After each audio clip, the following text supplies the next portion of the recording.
soir du grand concours de paroles. Alors de quoi s'agit-il? Eh bien, c'est fort simple. D'abord, si tout le monde est là, c'est parce que tout le monde doit participer. Tous les habitants du village qui ont au moins 18 ans doivent participer. Et pour participer, eh bien, il faut raconter quelque chose. Allez, quoi, Jean? Vas-y, raconte! Jean se dandine de plus en plus, triture de plus en plus sa pauvre chemise qui ne lui a rien fait. Il est maintenant complètement, mais pivoine, hein, écarlate. Il ouvre la bouche et rien. Alors, de l'autre côté du cercle, un vieil homme se lève. C'est le chef du village. Bon, écoute, Jean, on va pas y passer la nuit, hein. Bon, bah, si tu peux pas raconter, bah, je te donne un garde. C'est comme ça, c'est la tradition. Alors, tu vas aller à l'étang d'Isogwe. Bon. Et là-bas, tu cherches une vieille barque. Et dans la barque, bah, tu devrais trouver un petit coffret en fer blanc. Tu le prends, tu l'ouvres et, à mon avis, tu trouveras de quoi raconter. Allez, va. Jean enjambe le banc sur lequel il était assis et il se dirige vers l'étang d'Isogwe. Le vieil homme se rassied. Bon, allez, hein, on continue parce que...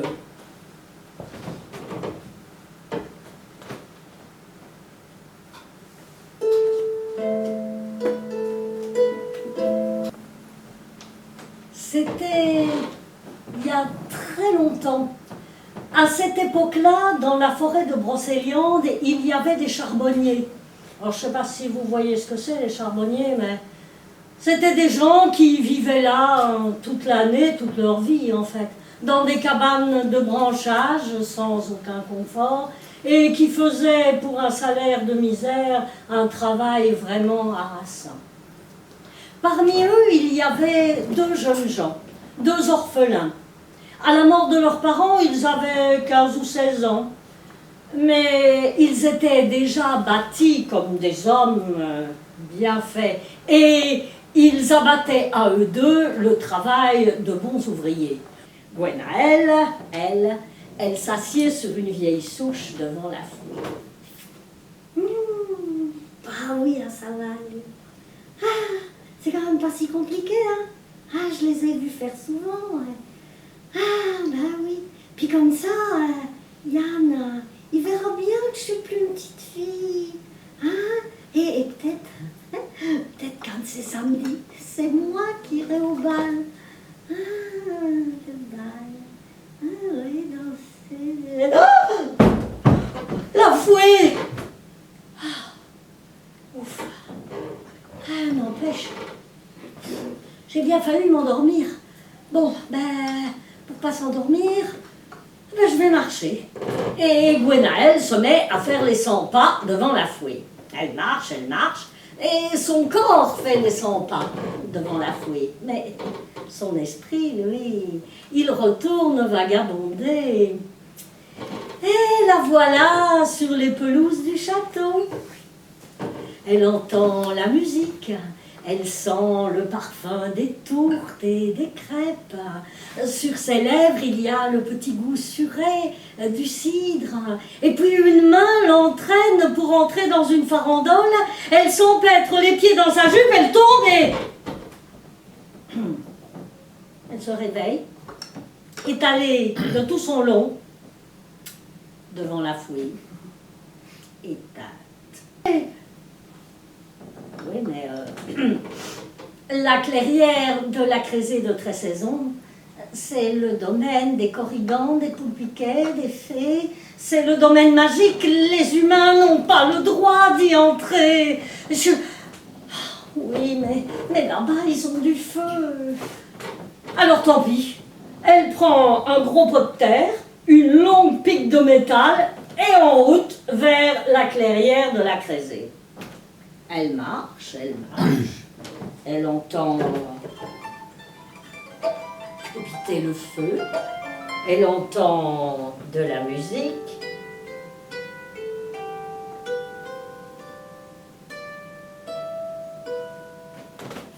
Alors, petite, qu'est-ce que tu viens faire ici?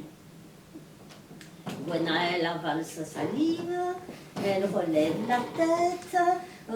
Devant elle, il y a un énorme chêne.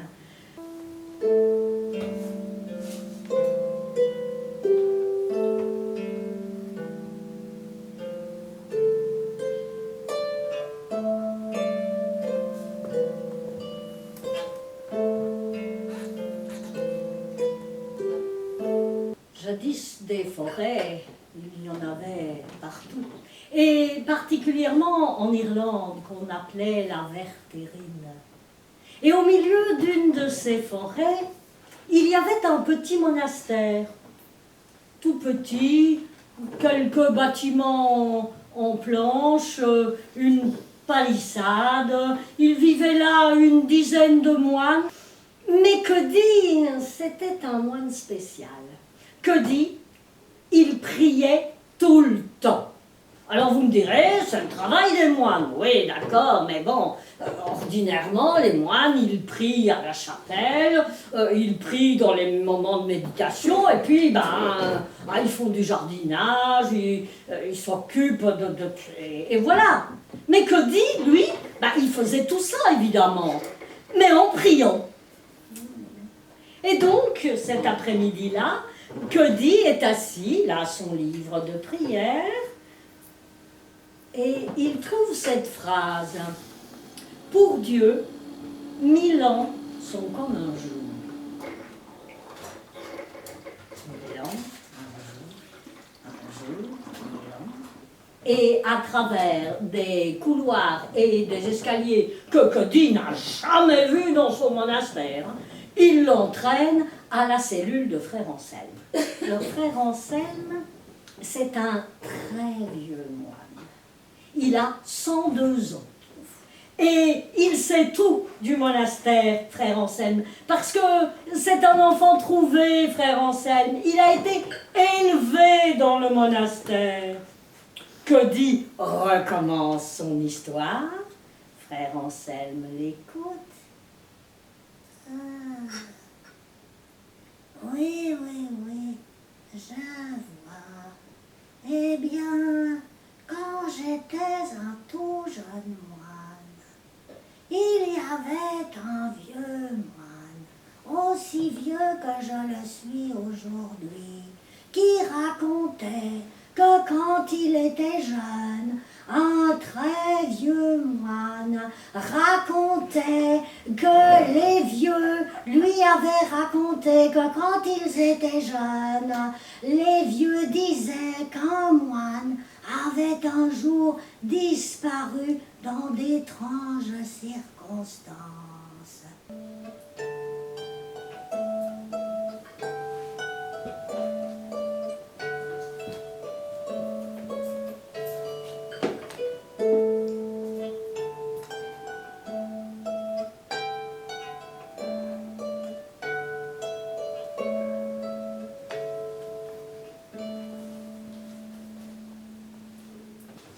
Un petit village de campagne, on ne quitte pas la campagne.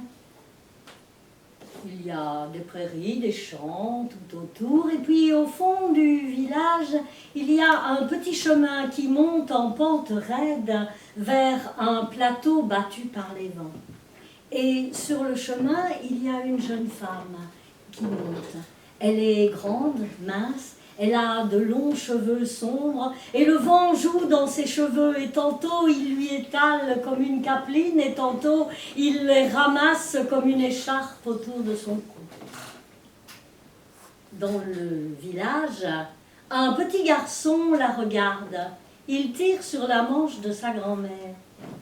« Dis grand-mère, pourquoi elle ne vit plus avec nous au village, Marilou ?»« Oh, c'est mieux comme ça, va, elle est mauvaise. » Mauvaise? Bon, je l'aime bien, moi. Elle me racontait des histoires. Ouais, elle est mauvaise, je te dis. C'est elle qui a empoisonné l'eau et qui a fait mourir toutes nos chèvres. Bien avant le lever du soleil, Elle s'éveille.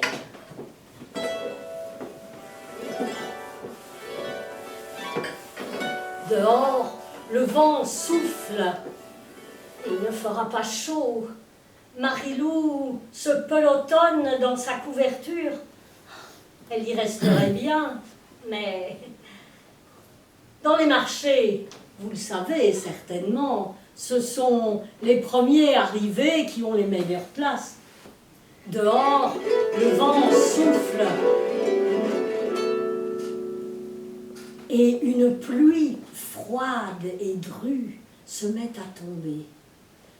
Elle rabat son capuchon sur sa tête, serre plus fort sa pèlerine et se met en route. Il fait sombre, mais qu'importe, le chemin, elle le connaît. Alors elle marche. Son chemin passe devant les ruines de la bergerie de ses grands-parents. Là-haut, les branches s'entrechoquent. Une main se pose sur son épaule.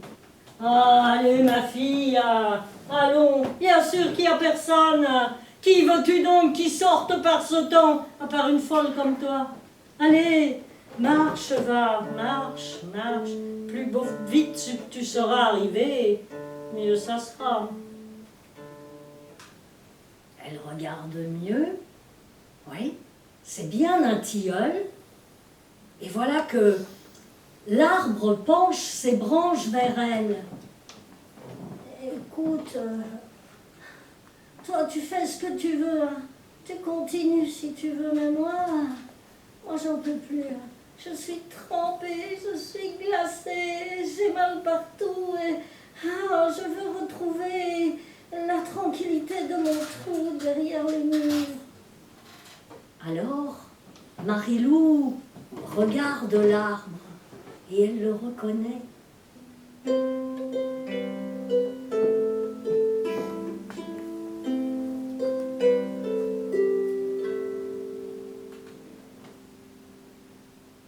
Ceux qui sont attentifs l'auront reconnu, cette musique-là, vous l'avez déjà entendue. C'est la musique de l'histoire de Jean. Jean, vous vous souvenez? Oui. Le jeune homme qui est parti, il est parti, où ça? Elle est curieuse. Elle voudrait bien voir la fameuse barque. Alors, elle s'approche, elle cherche. Ah oui, elle est là. Ah tiens, qu'est-ce qui brille là au fond? C'est trop loin pour qu'elle le prenne. Alors, elle pose ses deux petits pieds mignons dans la barque, elle avance, elle saisit le coffret, elle fait demi-tour, la barque tangue, elle perd l'équilibre, elle tombe à la renverse, elle se cogne la nuque. Et tout devient noir. Ici, il est là! Venez m'aider! Ici! Madame la baronne entend beaucoup de bruit, elle veut signaler sa présence. Elle agrippe la barque des deux côtés avec ses mains et...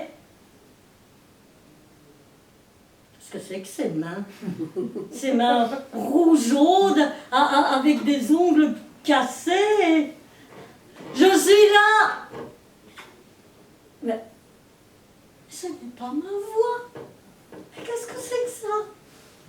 Des gens approchent. Ils sont tous vêtus comme le jeune homme de son rêve. Qu'est-ce qui se passe? Sans ménagement, il le tire sur la berge. Enfin, là. Alors, Jean, qu'est-ce que t'as fait? Ah, bah pour sûr, tu vas avoir à raconter.